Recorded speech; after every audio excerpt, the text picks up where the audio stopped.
Good morning, everyone. A big welcome and thank you very much for joining us for the last Aviation Committee meeting of this year for the Miami-Dade Beacon Council.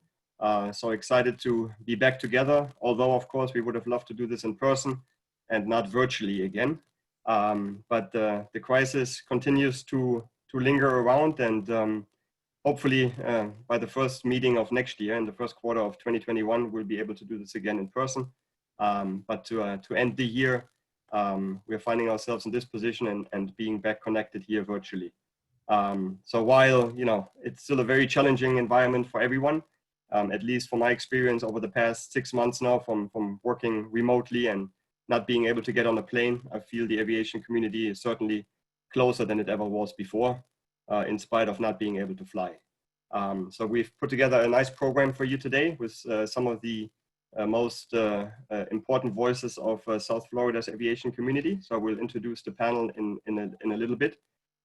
Just in terms of logistics, if you have any questions, we're trying to make this a very interactive session. We'll not be using any slides except the opening for the bios, but please put your questions into the Q&A and we'll try to get to as many as we can to really make this an engaging discussion amongst these professionals.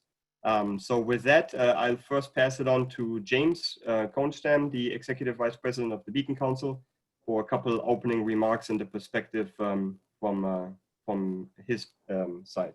Go ahead, James. Thank you, Lars. Much appreciated. And thank you, everybody, for joining. I want to welcome all of our members that are tuning in, as well as those prospective members, those folks that have not engaged with the committee before. I think we're over close to 75 participants, so this virtual engagement also provides some opportunity to reach out to folks that wouldn't be able to join otherwise. Our aviation committee is actually the longest convening committee of the Beacon Council under leadership of Aviv, Sor, and Alex Gunten over the years. And it continues to be a strong program. As the economic development agency for the county, we convene these industry committees to drive our industry engagement, address opportunities and challenges within our industries, and continue to drive our economic development programs. Today is a really exciting program. We've got industry leaders from across the county. Really excited for the program today. And before I turn it back over, I just really want to thank Lars for his leadership. This is the end of 2 years of your chairmanship with the Aviation Committee. And we really continue to drive our engagement with the airline industry under your leadership. So I want to take this moment to say thank you and then pass it back to you. Appreciate it. Thank you, James. Yeah, it's been a pleasure for the past 2 years. So, and count on my support moving forward to continue to support the council, and then passing it on to my colleague and good friend Clement Ferhan of Amerijet, who's going to take over as the chair of the aviation committee starting early next year. So thank you for that, James. And we already got a question, and yes, we are recording the webinar, so we'll make that available afterwards as well.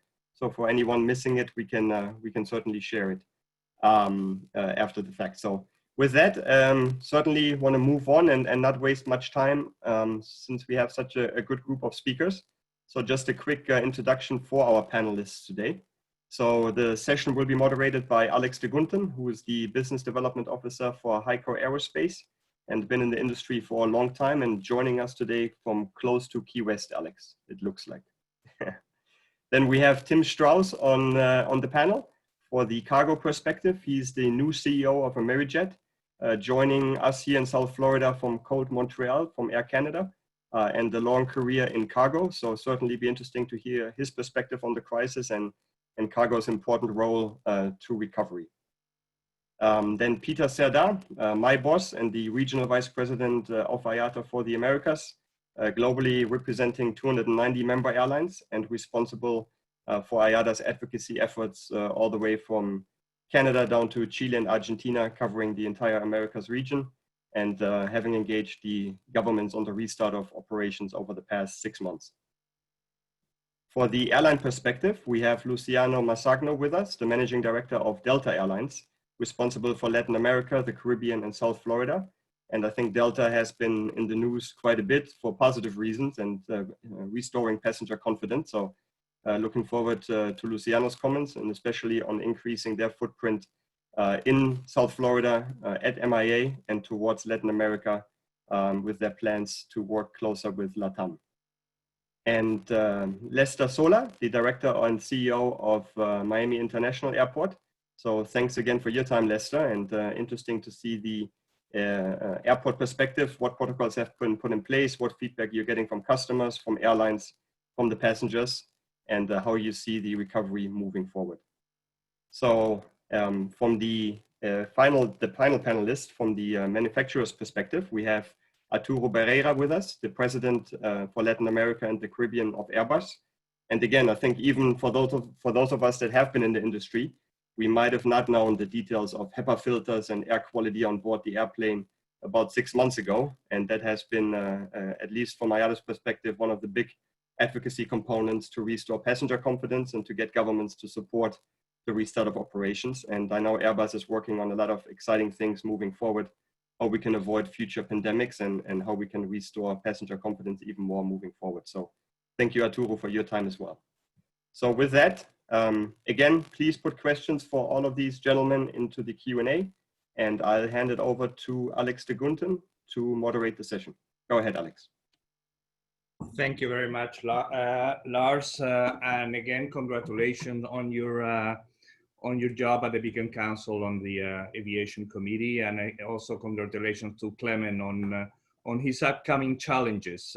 I think you're giving the job to Clement at a really appropriate time. Let's make sure that he does the right thing to get the industry going here in South Florida. No pressure, Clement, whatsoever. Thanks, Alex. You're welcome. Having said that, I think it was about 6 months ago that we were having a conversation with some of the people who are in this panel about the industry and what a great engine of development aviation is and how we have to support it. And we were even complaining a little bit about all the challenges we had in terms of finding staff, finding infrastructure limitations, the record traffic that we had, and it's amazing to see how quickly things change in 6 months. And we're going through the worst crisis that the aviation industry has ever had. And for many of you who have been in the industry for a long time, you know that aviation has had many crises. It's always been a kind of a cyclical industry, but nothing close to what we're going through right now. So it'll be very interesting. I'm very looking forward to hearing what the different panelists have to say. As has been mentioned before, we have a great cross-section of experts here from association, from the airlines, from the airports, and from the manufacturer. So I would like to the format of the panel today. We're going to try to make it as interactive as possible, which is not very easy to do in a Zoom type of meeting. I prefer the actual face-to-face, but hopefully we'll have one of those soon. But in the meantime, we'll try to make it work as interactive as possible. So the panelists, I've asked them to give a short 3 to 5 minute presentation on what they're seeing, what they've seen basically in the last 6 months, and take it from there. And then we'll go into questions, and I will try to encourage also, if any of the panelists have a comment, agree or disagree on something somebody else has said, especially about anything Peter has said, feel free to cut in and address it. So as I mentioned, the industry is so different today from where it was 6 months ago. So I'll ask each of you, and I'll start with Peter. I want to go from the most global then to the most specific. So I'll start with Peter, and I'll finish with Lester. If Peter, you can tell us a little bit. I know you've been very vocal about what the air industry is going through right now, what the airlines are going through, what the airlines need. can you tell us where you were 6 months ago, or what the industry was 6 months ago, and where the industry is today? Thanks, Alex, and thanks to James and the Beacon Council for this opportunity. I think, Alex, you framed it really nicely, where we 6 months ago, the industry was at an all-time high. And I think if you talk to our colleagues on this panel, our business was doing very well in just about every component, from selling airplanes to increasing capacity to starting new destinations with full flights and so on. We've taken a 180 since that time. Now, I mentioned the date of March 5th a lot, and it's really personal because it's the last time I was on an airplane. And I've been accustomed to be on an airplane, you know, almost 100 times a year. And since then, I haven't been on an airplane. And I think that is probably it hits home to many, many people who are very, very dependent on air travel, that we haven't been able to be on an airplane, not only for the airplane experience, but because air transportation takes us from one place to another. It could be from a human perspective, it can be from a cargo perspective. Where are we today? We're in survival mode as an industry, and particularly from an airline perspective. We've seen many of our airlines around the world in a very difficult financial situation. We see many airlines have gone out of business, and several who are very close to this community having to file for Chapter 11. Even our US carriers are having to ask the US government for added financial assistance just to be able to survive over the next couple of months. And in the next couple of months are going to be very, very challenging. As an industry, we're expecting to lose about $84 billion collectively. Last year, as an industry, we made $34 billion collectively. For the US carriers, just to kind of put it in perspective, last year they made $17 billion. This year, they'll lose $23 billion. For Latin America, which is again very close to our hearts, to our market, 3 of the top 4 airlines are in Chapter 11, restructuring, trying to survive this pandemic. So the outlook for the industry is it's going to be challenging. If we can recall some of the past crises, 9/11, probably the last big one, it took several years to recover. And that's what we're looking at now. The forecast that we have from our perspective is international traffic won't return to 2019 numbers until 2024. Domestic won't return to 2023. And these are moving targets for us. We've already had to adjust these numbers a couple of weeks ago from what we had forecasted in June, primarily because we never expected that our industry at this point in time would be still pretty much on the ground. Many countries around the world still have border closures. When we look at our neighbors to the south, Colombia, Peru are slowly opening markets international. So that's going to bring connectivity back to the US. But a country of the magnitude of Argentina that is, again, so important to South Florida and to the rest of the globe, that country still hasn't announced when it will restart. So that is really putting a huge strain on the industry restart. The industry has created these protocols that are going to safeguard the way we travel. And I know Juan Carlos Luciano will talk about what their airlines has done. And the industry really has worked very well with the airports and the rest of the industry to create and develop protocols that are responsible, that are going to protect the well-being of our travelers, and most importantly, that air transport won't be the vector of transmission. And I'll just give you one fact for everyone to know. We've been kind of following the travel trends over the last 6 months. About 1 billion people have traveled since then on 1 million flights. And we've been able to detect only 30 cases that we can relate that face or human-to-human transmission could have taken place. And again, I say the word could have because it's not confirmed on an aircraft.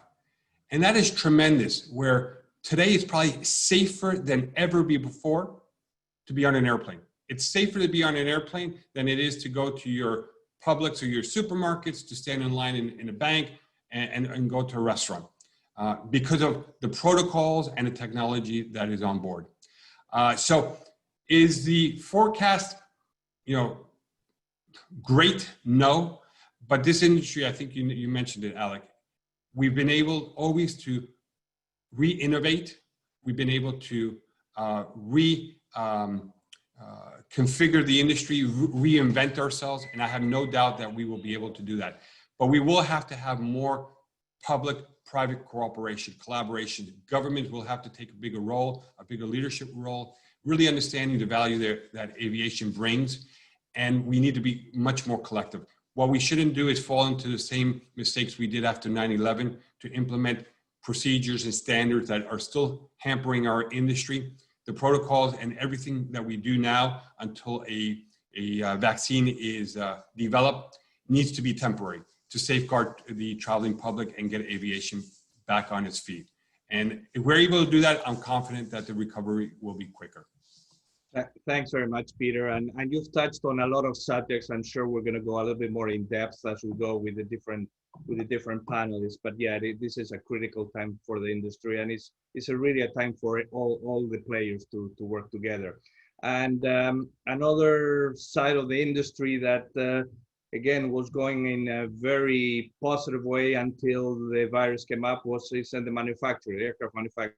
And I believe we've got Arturo online right now.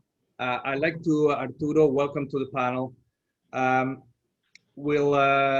you give us a little bit of the background of where you are? You were sitting before on, shortage of lots of demand, a good competitive position versus Boeing, and has that changed? What's the situation, and how do you see the next few years for Airbus?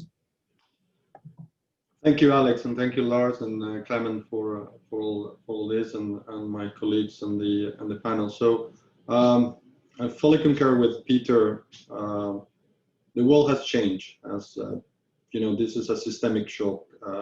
Is an unprecedented what has happened.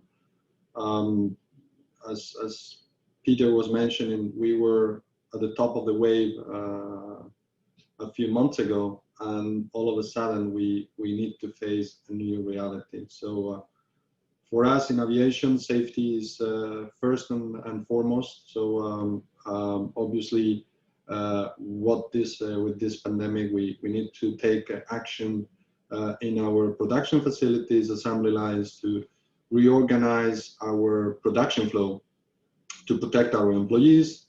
So that imply significant changes in all our production lines, as you can imagine.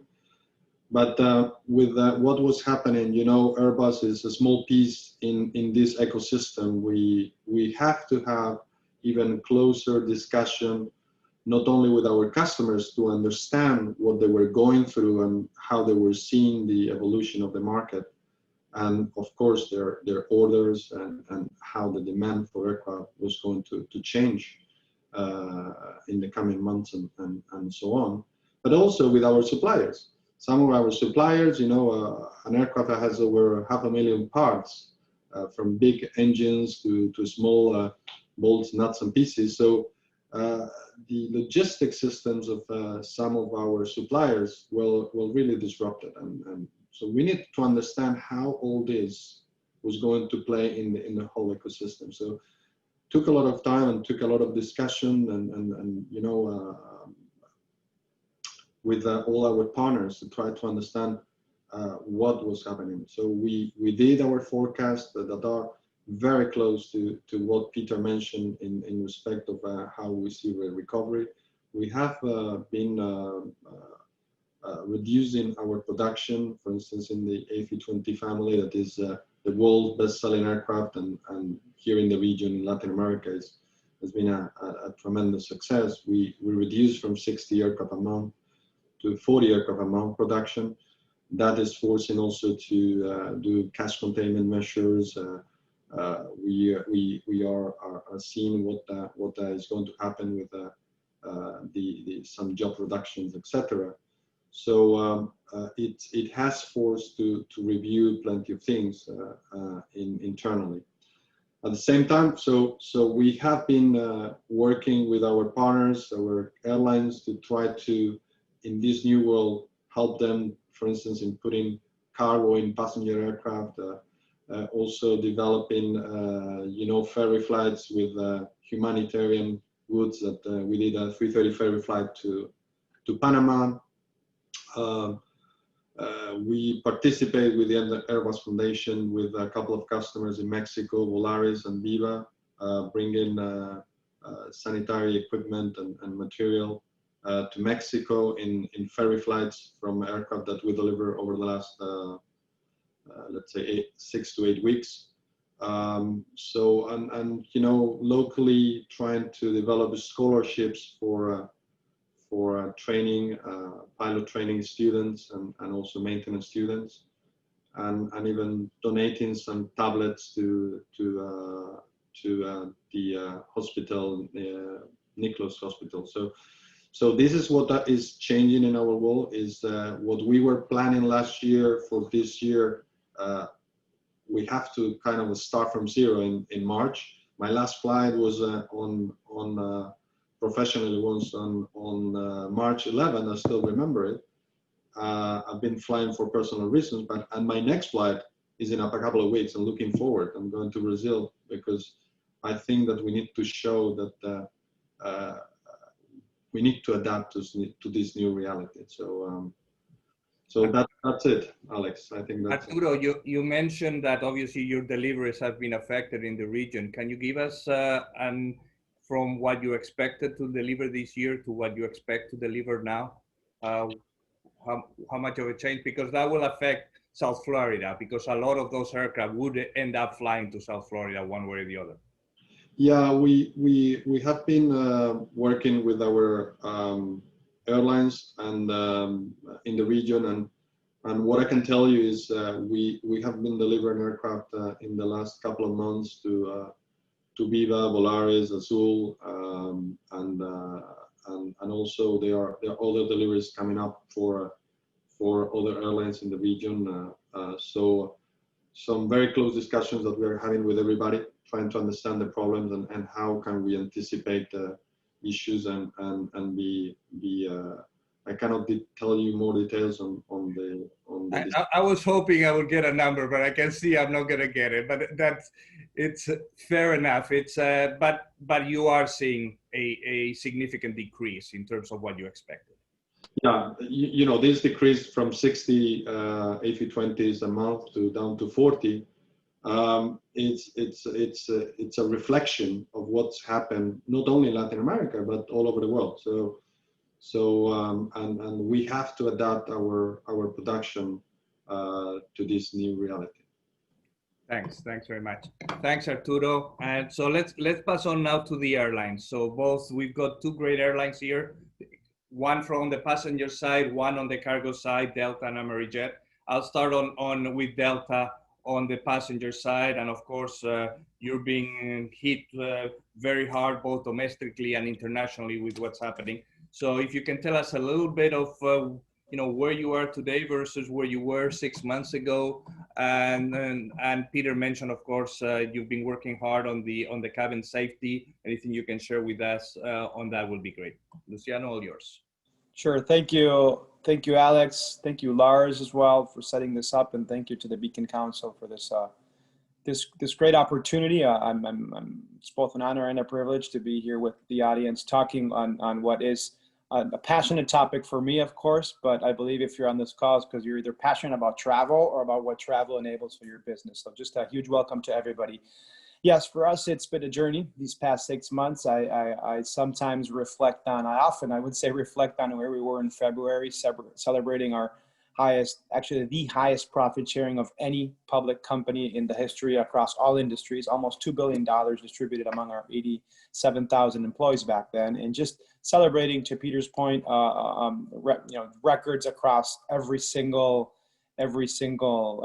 category, financially, culturally, from a product perspective, customer experience, everything. We're just doing amazing. And then, we all woke up one day to COVID, and that has definitely brought, it's no secret to anybody, it's brought a lot of change to us, both personally and professionally, to all of us, regardless of where you are and what you do.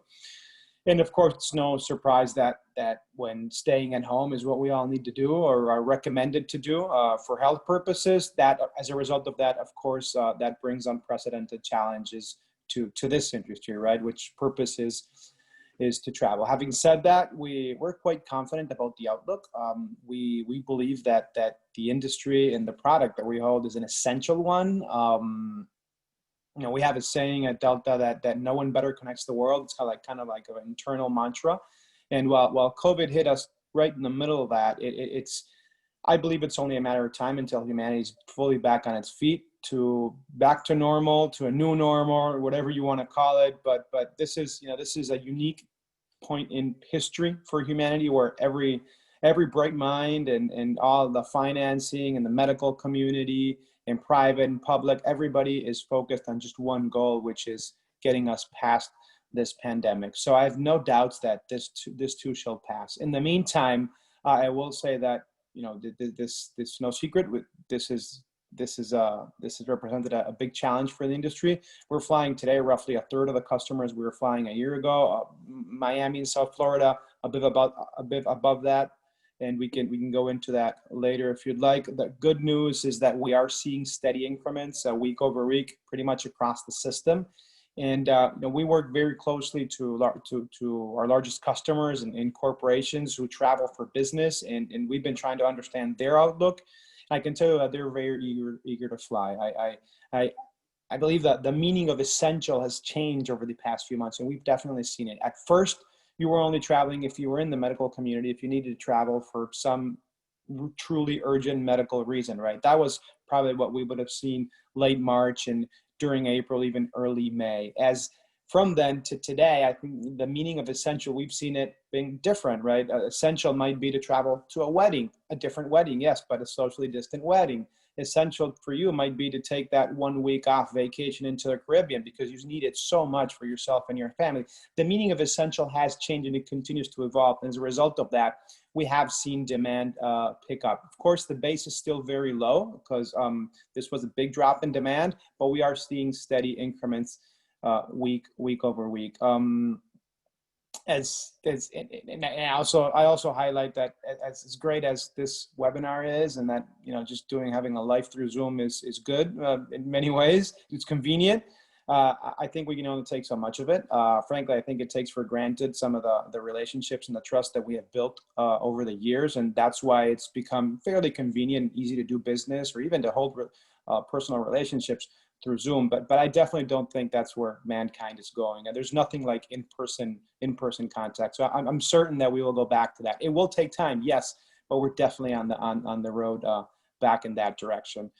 Specifically in Latin America and South Florida, which is my business scope, two completely different stories. I'm not going to go too much into Latin America, but you know, being Latin America is such an important part of South Florida, I will say that it's a challenging business dealing with over 30 governments and different regulations and different interests and just different ways of navigating the pandemic. And we were certainly at the forefront of that, working through IATA with each of the governments and trying to get our network and our business set up as quick as possible to enable everyone, to enable all of you to go back to business and to go back to your own personal travels as soon as possible. It's been a challenge. We've for the most part set up the Caribbean already. We're flying to pretty much every market in the Caribbean with very few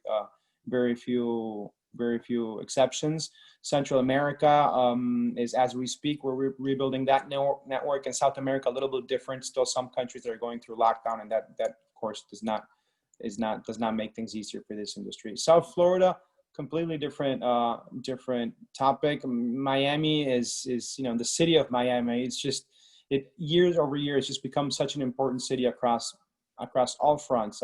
From an economic perspective, it's been an economic engine, and it's, you know, one of the cities across the U.S. that has been growing the quickest economically. We see people moving into South Florida every week now, just because of this pandemic, or because of because of our great weather, or because of how much the culture has enriched, and all these things that have really brought have put Miami even more on the map than it's always been. So demand to South Florida has been, I'd say, above average. It was one of the first regions that we saw more travel into.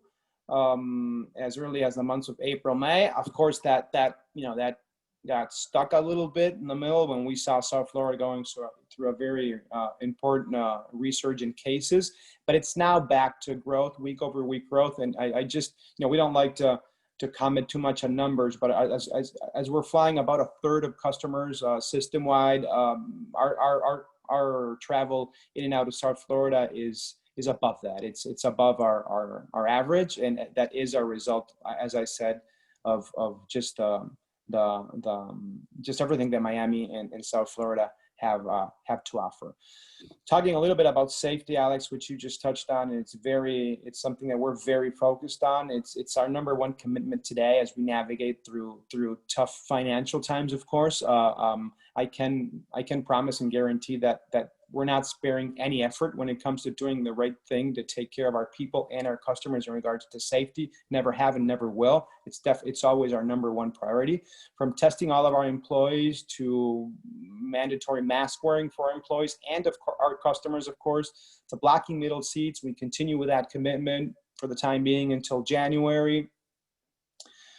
To our cleaning procedures and just how we reinvented the definition of cleanliness and sanitation. We've even put together, we have a whole division now that runs our cleanliness processes and strategies and initiatives for the entire company. I don't think that any other airline in the world actually has a vice president of cleanliness. We have that. It's a person that works very closely with our partnership with CDC, with our partnership with the Mayo Clinic, and of course, partnerships across the world, like the one we have with Miami Airport, to guarantee that what we're offering is aligned with what we call Delta Care standards, which are the standards in which we're truly leading the industry in regard to cleanliness and sanitation. But it's not only about what we do; it's also about our customers knowing what we're doing. So our focus today has been on communicating everything that we're doing, because like many of you, like Peter, who said March 5th, and like many of you who may not have been traveling for so many months, I can promise you that travel experience is completely different than what it was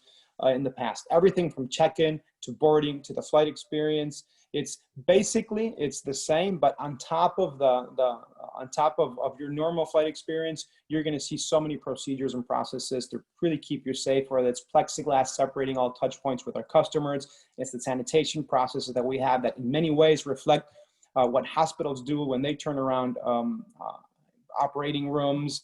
It's the technology aboard our aircraft, of course, with HEPA filters and whatnot. So it's really so many things that I can go more into detail if you're interested, Alex, but that represent what we call our Delta Care standards. And it's a result of our partnership with Mayo Clinic, the medical community, and of course, feedback from our customers. And all of it enabled, of course, by the partnerships that we have with airports like Miami Airport and like Lester's team, who have been working very closely to guarantee that on both sides we're comfortable with the experience that we're giving our customers. And I can tell you that it is a great one, and one that prioritizes safety. I've flown. My last flight was 3 weeks ago. My next flight is actually on Monday. I'm also going to Brazil, Arturo, so we might even run into each other there. I'm confident about flying. My family has flown, my wife, my kids. We've been on vacation. I've flown for business. Really, to Peter's point, the air that you breathe today on a flight is the cleanest air. It's cleaner than the air we're breathing today. And the whole process from when you arrive to the airport to the time you leave the airport, our customers are going to be taken care of the entire time with completely new procedures that keep safety and sanitation at the forefront of everything we do. This is an industry that has constantly had to reinvent themselves for different reasons. This is definitely one more instance in which we need to be resilient and we need to reinvent ourselves. But at Delta, we believe that we've with everything that we've done over the past 3 years, we've really been getting ready for this without even knowing it. We're confident about how navigating through this will be a challenge, but we will come out as a stronger industry and certainly as a stronger airline on the other side of it. So once again, thank you, Alex. No, you're welcome. Absolutely. And yeah, there's a lot to talk about, and you've touched on it, and maybe we'll talk a little bit more about it later on the panel in terms of the cabin experience and what can we do to encourage people to fly and what is holding people back from flying. But before we get to that, we've heard a lot of the how can I say, the less happy news about the industry. Our next panelist is somebody who's probably in one of the most positive sides of the industry, which is the cargo side. I'd like to welcome Tim to South Florida. He's the brand new CEO of Amerijet. And Tim, you've been there for a little bit of time only, but cargo obviously is an important part of the business. And how is it doing? How poorly or how well are we doing on that side? Thank you, Alex. Much appreciated. Thank you, everybody, for letting me join the Beacon event today. I'm delighted to be here in South Florida, and look forward to meeting you all in person in the coming months and seeing where we can do business together and how we can help build this community back to the strength that we wish it had. I came to South Florida from a position at Air Canada in Montreal. So I was working as an expat. I'm a US citizen, but working as an expat in Canada. And I left there on the last evening that you were allowed to cross the border, drove my car across thinking we were doing the 2-week COVID close down, which is now on 6 months. And so I began my journey through this environment on a passenger side, and I'm now back in the all cargo world where I spent about half of my 35 years in the industry. It is a unique time in the all cargo and the cargo in general world, and I'd say supply chain as a whole. If you all look at the numbers, you know that the industry in the e-commerce side is up about 40%. What they normally see at Christmas has been happening since March and every month since then. That also impacts passenger aircraft and all cargo aircraft. So we definitely have seen a surge. Won't give you the numbers, but that 40% number is a good number to use in the general in terms of the demand side of the curve. We've initiated flights into Europe, which we had not been doing before as Amerijet, and we've seen an increase in volumes in all the kinds of areas that support e-commerce and general cargo. Normally speaking, passenger aircraft represent about 55% of the cargo space globally that people ship on. With that having shut down significantly, it obviously puts more onto all cargo airplanes, and then those airlines that are still flying passenger as freighters, which means potentially no passengers or mostly no passengers at all. At Air Canada, we worked with Transport Canada, which is the equivalent of the FAA, and had a conversion process in place within 10 days that let us strip 777s of all the seats on the main deck and began flying in freighter configuration, bulk loaded as it were, within 2 weeks after we said we wanted to go, which was incredibly valuable. And I would say in the passenger world, we grew 52% last quarter as Air Canada, fastest growth in the world at that location. And I'd say that that's a symbol of what is also happening here in Miami. Cargo can't take the place of passenger aircraft, the volume, the number of aircraft, all the rest of it, absolutely irreplaceable. What it can do is lessen the blow in the community and create new opportunities. And I think that's really what the near future, at least, as Peter said, we expect 3 years or longer. SARS took 3 years to get back to normal. The financial crisis of 2010 took 7 years to get back to normal for passenger airlines. Somewhere between those goalposts is probably where we're heading. In that period of time, I think how we work together as a community in the all cargo environment will really determine some of the job growth, not all the job growth, but some of the job growth for this community. And there are specific things I think that a Miami-Dade area can do with the help of the Beacon Council to draw some more business in as passenger aircraft schedules and flight services have changed and likely to stay that way, as Peter said, for some time. How can we close some of that gap and still draw jobs, income, and revenues into the Miami-Dade area? And that's what we're looking to do. Last comment, just you don't think of cargo airplanes in the same space as a passenger aircraft in terms of cleanliness. We knew at Air Canada, so I'm just using this as a basis, nobody in the cargo business went home. Nobody in the cargo business stayed home through this crisis. All these companies, whether they were all cargo or passenger, those employees still kept coming to work. So you had to supply a clean environment for them. And I can tell you with the little bit of experience that we've had, we can estimate that we have 1 million person-to-person contacts internal to our own operation every month, whether that's pilot to employee, employee to employee, other ground handling people, was zero incidents in that period of time because of the level of cleanliness and movements we've made to keep that. So while it's super important on the passenger side, and absolutely agree with that, it's equally important for our business because we don't want to shut down either, because for exactly the same kinds of reasons. There's a lot of great stories out there on the cargo side and people stepping up and doing unusual work. And when you talk about flying, I was contacted about this job at Amerijet before COVID started. And on the drive home was when I actually had an interview on the road. And I flew here in May on Luciano's airline with their great distancing.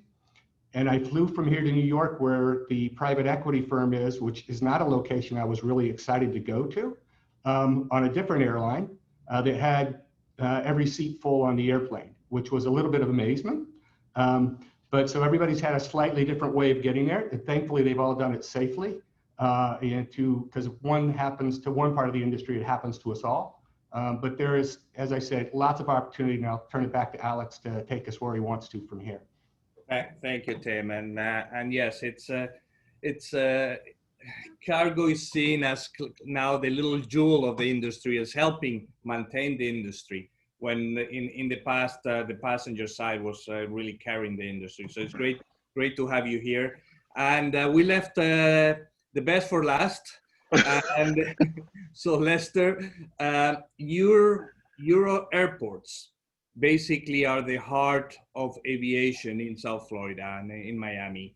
And you are a very clear measurement of how well the industry is doing or not doing. So we spoke 6 months ago about what were some of your challenges. Can you tell us what the challenges are today?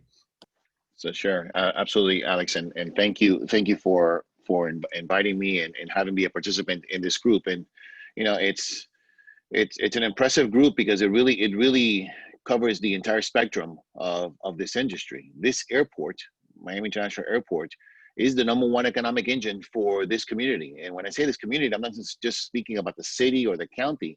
It's really the area, the Tri-County area, and the hundreds of thousands of jobs that are associated with the activities, whether they be leisure, whether it be business travelers or cargo, are all connected with an activity taking place at this airport. And like everyone who's spoken, we had a record year last year, right? 46 million passengers. We were growing by 1 million passengers a year. And the question really becomes as to when will we recover, right? And that's the $64,000 question that no one really knows the answer. And a lot of folks have used the words resilient and a highly adaptive industry. That goes without question. In fact, we've already adapted, whether it be the airlines or the airports. We were the first really, other than healthcare, as far as interacting with the general population. We knew that we had to change in order to be able to become a new way of doing business with regards to travel. And so we've taken steps, right? The airport has taken significant steps. We've doubled down on our cleaning measures. The airlines have taken significant steps. Unfortunately, what has remained and has become the most difficult challenge for all of us has been the education of the traveler, right? So what responsibilities do they have in order to ensure their safe travel? And then in addition to that, it's really interesting how the mindsets that people have from old airplanes has carried forward to really state-of-the-art filtration systems in the new aircrafts that, whether they're coming from Airbus or Delta Airlines is using them, the level of disinfectant, and I oftentimes tell people, and Luciano made a reference to it as well, is the air you're breathing in that airplane is significantly cleaner, if I could use that word, than the air that you're going to be breathing in an office building and maybe even in your homes, because the fact that you're constantly introducing new fresh air. And when you have conversations with people and you explain to them that, you almost see like the light bulb going off in their head. So we need to continue our efforts in education so that people understand the measure that the industry is taking. And I'll tell you, we are partners in this. And we've had other discussions like this, and I've said those words before, but we really are partners. And for us, that partnership is not just when things are going great, when we're having record years and the airlines are doing well, but our indication of that true partnership when we started seeing the economic impact, not just to the airport, but to the airline partners, that we took significant measures, things that we did. So we one of the first airports offered significant rent deferral in excess of 6 months, and then giving these airlines up to a year to pay back those rent deferrals, right? We moved immediate monies over from our side of the ledger to, if you will, their side of the ledger to offset landing fees. So our landing fees, in spite of the fact that our volumes are down, are going to be remaining the same. In fact, it was just approved by the Board of County Commissioners yesterday, in maintaining the same landing fee that we had during 2019. A significant investment going back to the industry, because we want to make sure that we take whatever measures are possible on our side to reduce our costs, because and something that people don't oftentimes understand is that without the airlines, there is no airport. And I don't mean that just as an industry. I mean the individuals that backstop the finances of this airport are in fact the airlines. It's not taxpayers. It's not contributions from anyone living or visiting this area. It's really the airlines that have made that financial investment in ensuring that the airport continues to thrive. So what better measures for us to take than to move some of those monies that we had basically from one side of the ledger to the other to offset their costs. Thankfully, the airport has significant cash reserves, and we're going to use those cash reserves, quite frankly, and we've said this to our rating agencies, to continue to maintain the operation so that when the industry comes back, and we're certain it's going to come back, that we are in a position to be able to continue to go forward. And again, continuing to leverage and double down, if you will, on that partnership. The issue for us really is one of investment, right? So last year, in the summer of 2019, we knew that the needs of this airport, in order to remain competitive, in order for Delta Airlines, the fact that they had acquired a significant stake in LATAM, right? Things that the other airlines continued to grow. We wanted to be able to continue to provide capacities for the airlines to make decisions to fly into MIA.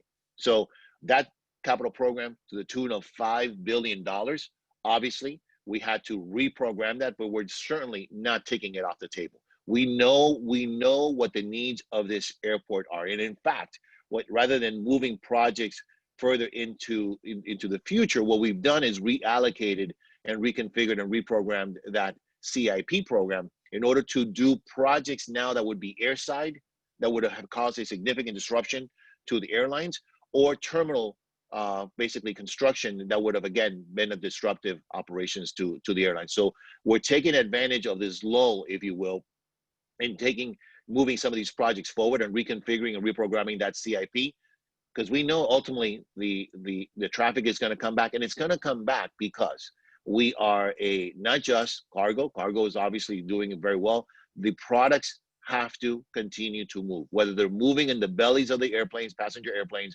or in freighters. The demand for the product. And now you have PPEs, and maybe in the future, near future, you'll have vaccines. We're a pharma hub. Those components are going to come through MIA into the Caribbean market, Latin American market, and the airlines that are using this airport stand to do very well in that regard.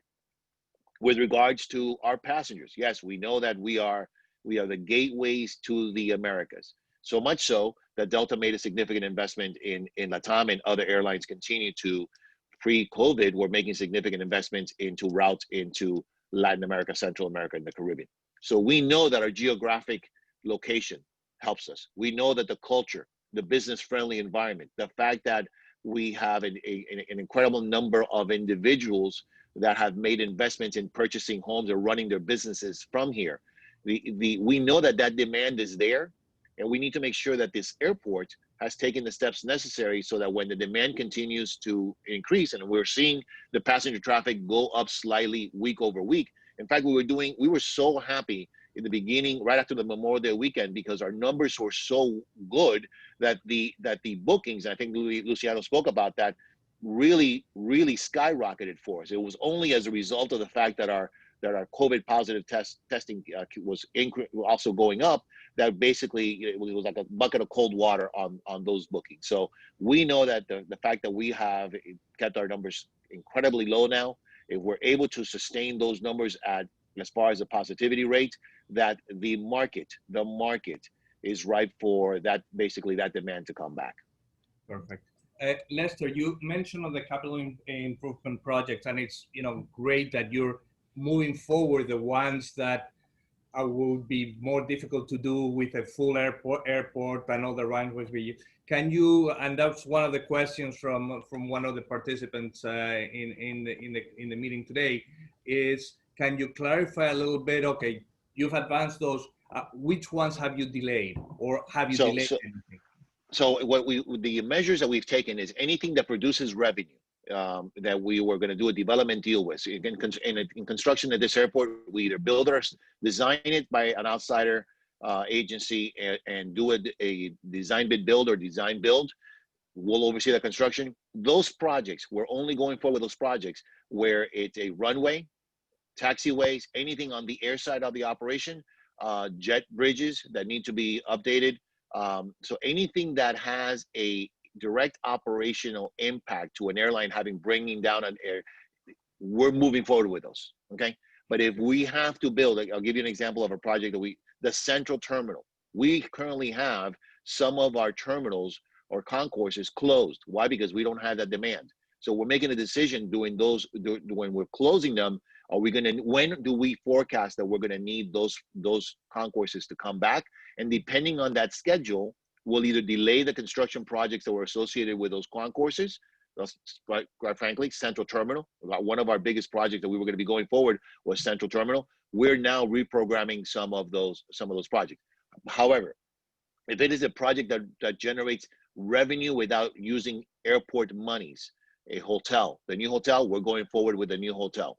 Anything that deals with the cargo development area, where basically a developer is the one that puts the monies up front and we participate in some type of revenue sharing, we're moving forward with those projects because it increases the cash flow into the airport without having us to use an immediate need of capital dollars. Makes sense. Another thing you mentioned, and I'm going to direct this one to Luciano, was the agreement between LATAM and Delta. That was a very big surprise for all of us who are in the industry when it was announced last year, and it really changed the playing field in Latin America. Now, when you announced that agreement, the region and the industry was very different. How are you seeing? How's that agreement developing? You still have a relationship with GOL. Is that still there or not? Can you kind of give us a little bit of color on that? Yeah, sure. So first of all, we have a story of partnerships all around the world, and it's really something that I guess characterizes our international strategy for many years, and will continue to moving forward. I get a lot of questions how COVID has potentially changed that or not. There is no change to our strategy. We continue to have the same global aspirations as always, and our partnership strategy is definitely the #1 enabler in that, and we're as committed with our partners and with that strategy as ever. Having said that, of course, LATAM, our news of LATAM late last year and early this year was big news. It was big news for us, of course, big news in the industry. And I want to say big news in the region as well. LATAM is the #1 carrier within South America, primarily with connectivity, with intra-South America connectivity and within domestic markets like no other airline has. And we're super excited about the developments with that partnership. It's, as these things go, I mean, as much as you all know about Delta, we're not just about co-chairs, or we're not just about connectivity. We're truly about working together with our partners and building long-standing relationships. Hence the equity invested. Hence the joint ventures that we filed with mostly all of our partners, and of course, LATAM being one of those. We're in the middle of that process, so. Of course, no collaboration can actually happen until that has finalized, and we're in the middle of that. It's a long process. Having said that, I can share with this group that it's actually 1 minute ago we communicated that we just received approval from Brazilian authorities for the joint venture in the Brazilian government. So that's definitely a first very good, first step with absolutely no conditions, which is a testament to how much they believe this partnership will add to for I guess for consumers, right, and for customers. So that's hot off the press. We just posted it as we speak right now. It's one big step when many steps that still need to happen. But fast forward into the future, and I can promise you this will be one of the most important partnerships, if not the most important partnerships that Delta has, just because of what it represents for connectivity within the Americas, between North, South, and within the Americas. We're certainly excited about it. It's definitely big news for the city as well, just because Miami happens to be LATAM's main entry point into the U.S., because South Florida is the #1 from a business perspective, from a personal aspirational perspective, #1 destination for all South Americans and mostly all Latin Americans. And, and definitely we're excited about what that will hold for us and our potential growth in this region. We had begun that pre-COVID, announcing some network growths that I'm certain we'll go back into discussing very shortly. For now, our focus is placed on navigating through the crisis, focused on rebuilding, as Lester was saying, reinstating travel confidence, which is #1 priority, not just for Delta, not just for Miami Airport, not just for manufacturers, for the entire industry. That's what needs to happen next, and that's what we're all focused on. As soon as we get over that, of course, we will go back into our global aspirations, and I'm certain I'll have good news to share with everybody. No, that's great. No, I have to tell you just an anecdote. I was having a drink with Enrique Cueto, the CEO of LATAM, at the end of the ALTA event in last year. And I've known Enrique Cueto maybe for, I don't know, almost 20 years. I've never seen him happier than that day, talking about the new relationship with Delta and what he expected to happen. So you definitely had a great success there. Yes, and I think that, Alex, just to close, that has to do with two things. I believe the spirit of collaboration that he knows that we bring, and of course that they will be reciprocal to, and based on what we've done with our other airlines, and also how complementary we complement each other. There's only one market in which we overlap in the entire region. Everything else is completely complementary from a network perspective, from an expertise perspective. LATAM has expertise on cargo, on working in the region with 6 subsidiaries, things that we know not much about. We, of course, have expertise on other things, North America, customer service, and many other fronts. So we believe it's going to be great, great outcome, not just for us, but for our customers as well. You're on mute, Alex. Let me unmute, sorry. One of the questions that has also been put forward is we've been talking about, what's happening to the industry, all the challenges. We haven't spoken very much specifically in terms of workforce. What's obviously it's affected the companies, all of your companies here. Can any of you, and I'll open it up to any of the panelists who wants to jump in. Are you hiring? Is anybody hiring? Are you freezing or are you letting go? Where do you stand? Any good news there? Go ahead. Go ahead. Go ahead, Tim. I'm sorry. On the good news side, yes, we're hiring. We are hiring pilots. We are hiring on the dock. We are hiring for industrial engineers and a few other things that we need to do to create the environment to be able to keep going forward with momentum. Because we, as Peter said, there's a 3 or 4 year window here. And we think Miami, because of the changes in distribution from Europe specifically to South America, we're going direct. I think you're going to see them come back to Miami and connect to South America. And I think that creates a lot of job opportunities, both in the passenger and the cargo side. And we're in a position to be able to start taking advantage of that. Great. Anybody else wants to jump in on that one? I'll take the silence as a no. So if anybody in the audience is looking for a job, go talk to Amerijet, because the rest of the industry right now is very much on hold.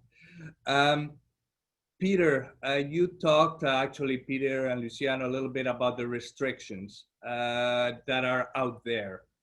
There's a number of things that are stopping the recovery or slowing down the recovery. Can you give us a little bit more information in terms of what countries, what policies, what restrictions are hurting the most, and anything that can be done to change that? Yeah, so we're now into 7 months into the crisis, and if you look geographically around the world, we have several important markets that are still pretty much 100% shut off in quarantine, just restrictions in terms of entry and departure. Latin America has probably been the hardest hit region in terms of the length and the number of countries that we've had almost zero operations in countries. Up to just 2 weeks ago, there were 0 flights into or within Colombia from a schedule standpoint. You had cargo flights operating, you had some repatriation flights, but in terms of scheduled connectivity, there was 0. Argentina is still at 0, and the government hasn't formalized when they will restart. This is, I think, the biggest problem that the industry is facing at this time, along with public confidence to restart. It's the lack of government, in some cases, leadership, vision, directions in how they're going to slowly restart.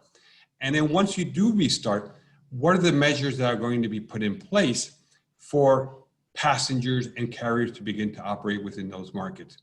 At the outset, one of the first measures was quarantine. And that's one of the biggest risks that we have of countries implementing or imposing quarantine. One of the biggest countries, most proactive aviation markets in the world is Canada, where Tim has been working in. And it's probably been the country that we've been most surprised on from a government standpoint on how restrictive they've been on with regards to their opening of the market. Right now in Canada, you have quarantine measures in place. If you go, you're going as a Canadian, you leave the country, you come back, you're gonna have to self-quarantine for 2 weeks.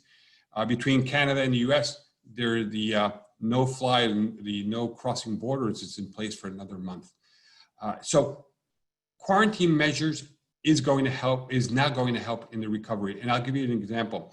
Spain, when they reopened their market for tourism this summer in July, one of the biggest markets for Spain is Great Britain, the UK. Within a few weeks, the UK implemented a quarantine measure for their citizens that if you went to Spain and came back, you would have to self-quarantine for 2 weeks. The market in Spain shattered. 96% of scheduled bookings canceled within 48 hours in which the British government came in with that requirement. So we're very concerned about, one, the amount of time that the countries continue to be closed down, considering that we have protocols in place, protocols that were implemented by ICAO, endorsed by countries and the industry. And again, I want to reemphasize these protocols are, one, were done in a responsible manner between government and industry. Second, they safeguard the traveling public in the way we're going to have to operate as airports and airlines and what responsibilities consumers will have. And it has demonstrated that aviation is not a vector of transmitting the virus amongst others under the protocols that have been put in place. So restart is one, the number of how long it's taking government, and then the measures that governments will have to put in place to restart. We don't want quarantine. Quarantine is almost like not opening your borders. And then testing. Testing is probably going to be the way most governments are going to be pushing forward in terms of opening their borders again. But we also need to make sure the testing is probably going to be PCR, has to be viable in the way in terms, if you're required to do it or show that you've gone through a negative PCR, you have a negative PCR test, you need to be able to have enough reliability in the type of testing. You need to have enough volume, and it needs to be quick. Because in many cases, to fly to a certain country, you have to get a test within 72 hours or 92 hours. In many countries, you don't have that speed in terms of obtaining those test results. Yeah, but it's really a big challenge. To your point, I think part of the difficulty of people, anybody who wants to fly, is just that the procedures and the tests and the requirements vary by country from country, depending when you access it, or the rules could be this today and they can change tomorrow. Is there any plan to try to approach this more on a global basis versus a bilateral basis? Because every time you try to do anything on a bilateral basis, you can end up with a hodgepodge of regulations. And I can tell you, one of the reasons, there's a lot of reasons for people not wanting to fly, but one of them, if I leave, I don't know if I'm going to be able to come back. I mean, the White House was not saying long ago they might put a quarantine or restrictions even for US citizens coming back from Mexico. I haven't heard that lately, but those kinds of things, is that something that IATA can help on? Is there any move in that direction, or that's not an opportunity? Yeah, the one thing, Alex, the industry was very much in agreement. We didn't want to make the same mistakes that the industry made with government or government made with industry following 9/11 in terms of the security procedures that were implemented. And even today, we're still suffering with a lack of harmonization in security around the world. What the industry did very well this time around was to create and develop protocols across the board that were endorsed by states in which industry had a say. And these are the biosafety protocols that ICAO came out. What is not being done very well is the cross-border coordination and alignment. And we're going now again to the mistakes that we made following 9/11. Today, we have a whole slew of types of restrictions in place that don't help.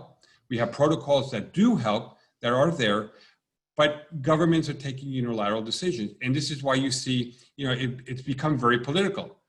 The US had entry restrictions restrictions on Europeans coming into the US. Well, what is the EU doing now? Restrictions on Americans going into Europe. Canada implemented some very good safeguard procedures and protocols, and the EU has Canada on a list of 14 countries that are permitted, but the Canadians don't want to have the same sort of agreements with the Europeans. And then there's a whole slew of examples down the line. In the Americas hemisphere, only 2 countries comply with the European Community list of approval of citizens being able to go, and that's Canada and Uruguay. No other country has permission for their citizens to be able to travel to Europe unless you're a European citizen or resident. Well, we're 7 months down the line. How long can we go across, how long can we last without connectivity between North America and Europe from a business, social, and just economic standpoint? No, good point. Well, it sounds unfortunate, like there might not be a solution in I think Tim had a response there. Yeah, I was just going to follow up a little bit on the whole Canadian situation. You have the border crossing. It's the single largest trading partner with the United States. It's an enormous amount of goods go back and forth. So you have that issue, but you also have the issue of the difference in the way the airlines themselves are treated. So the Canadian government has not done any bailout of significance, as in like 2 or 3 weeks of a bailout, and said no more for any airline. So you can expect, just the differences in those kinds of things that different countries are doing also will have a global shift in some of the staying power, the ability to get to other locations, and at the same scale and size as perhaps they had before, whether they go into bankruptcy, which most are not going to in Canada. They're pretty well financed, but they will start from a debt level that's unbelievable on the upturn. And Alex, if I could just add to what Tim said, that's going to have a huge repercussion. The lack of government, let's say, assistance during this crisis, the industry is going to be shot from the very outset. We're seeing in Latin America, the 3 of the top 4 airlines are in Chapter 11. We're seeing, airlines like Lufthansa, JAL, Cathay, all announcing they're going to be very different airlines once they restart fully. They're going to be smaller airlines with less airplanes, and that's going to have an impact on connectivity. They will not be able to serve all the markets in the way we were serving before, and that ultimately has an impact on the public confidence. And I will say, the biggest detriment we have, and Lester said it, unless we're able to change the mindset of the traveling public and make them feel comfortable and confident, it's going to take us a lot longer to recuperate. And I put a lot of this on governments, because on the way they have approached the reopening of the borders, how they're implementing quarantines, letting, depending who they let into their countries or not. And that really helping facilitate recovery through air transportation that has the protocols in place. Okay, well, I'm not sure, Lars, how much time we still have. I've got a couple more. There's a couple of questions online, and just to manage the end of the panel. Yeah, I think if we close up within the next 10 minutes, if all the panelists can spare another 10 minutes, then we're good to go. Okay, so very quick question for Lester here. You mentioned $46 million of passengers in 2019. What's happening for cargo volumes? So cargo is doing very well, and is really as a result of there's still demand in the Caribbean and in the South American markets for products, and historically they've been moving in bellies of planes, and when those planes are not flying with passengers, you have a lot more cargo moving on freighters. So cargo wise, like you mentioned, is in fact the positive story.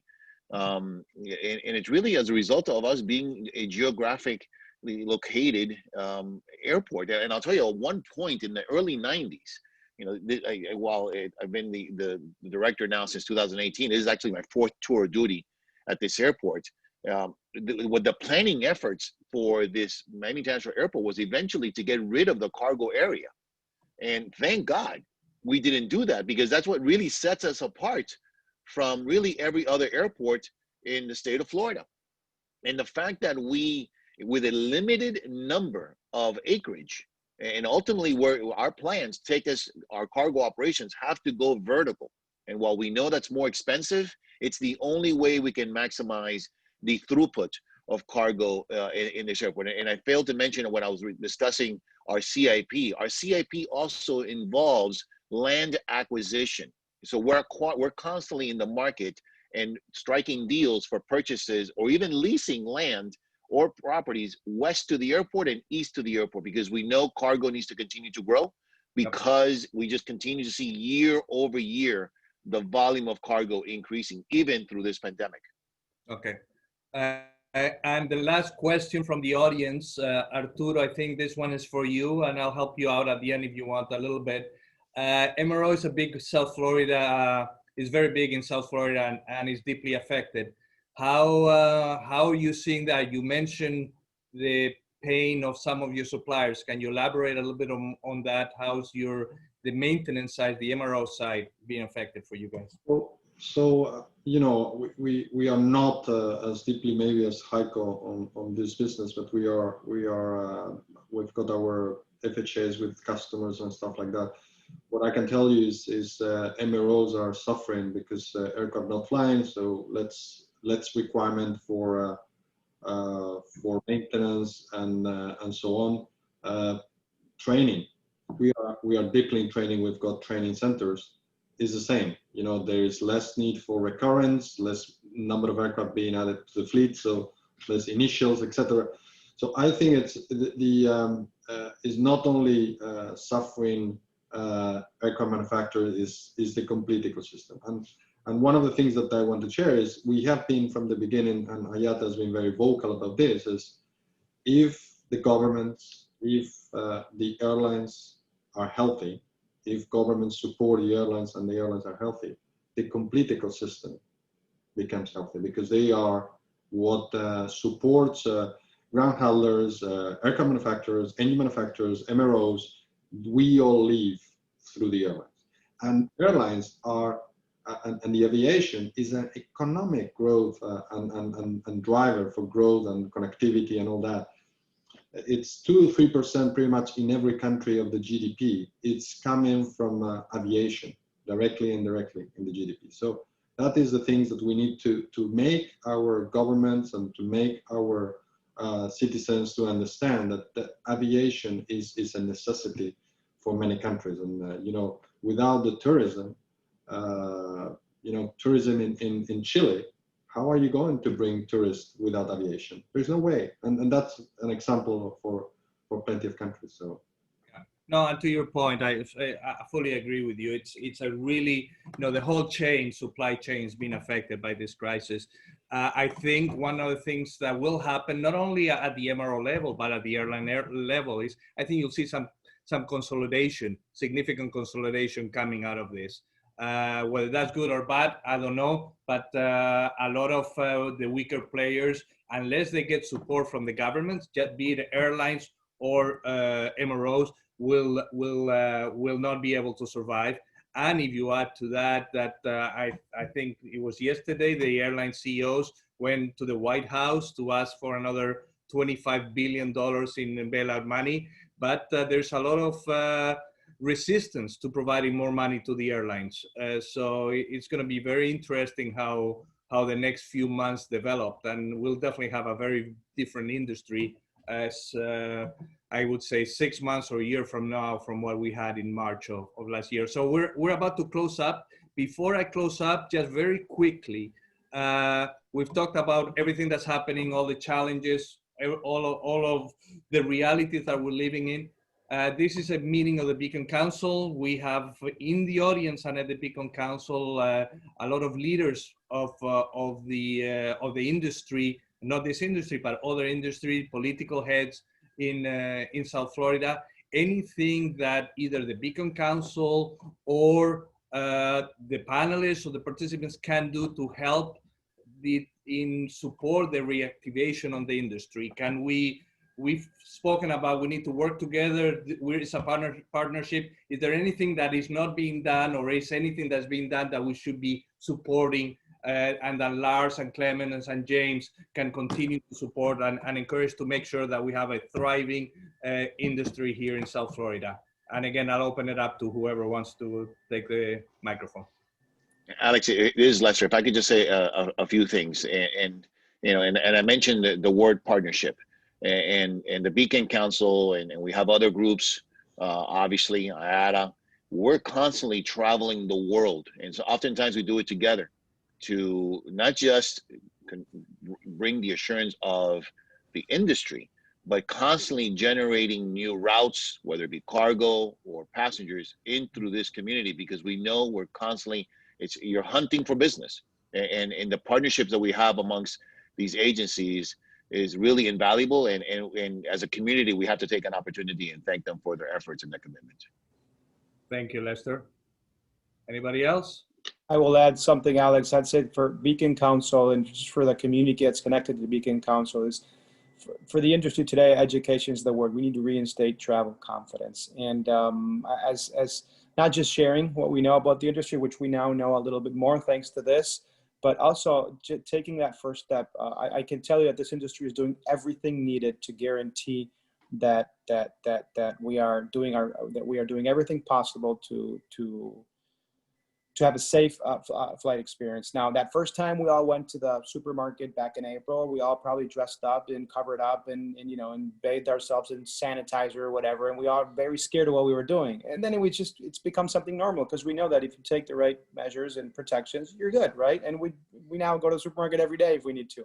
This is exactly the same. That first flight, I know you're all concerned, but just give it a chance. Go to the airport. You'll see how we're prepared. You see how our aircrafts are prepared.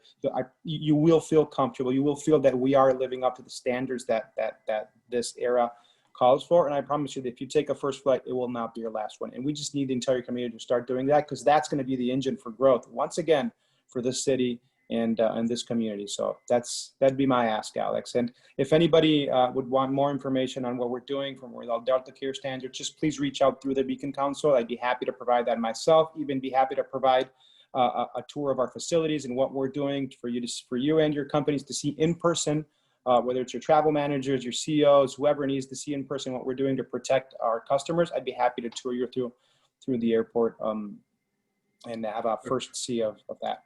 Thank you. Any other comments?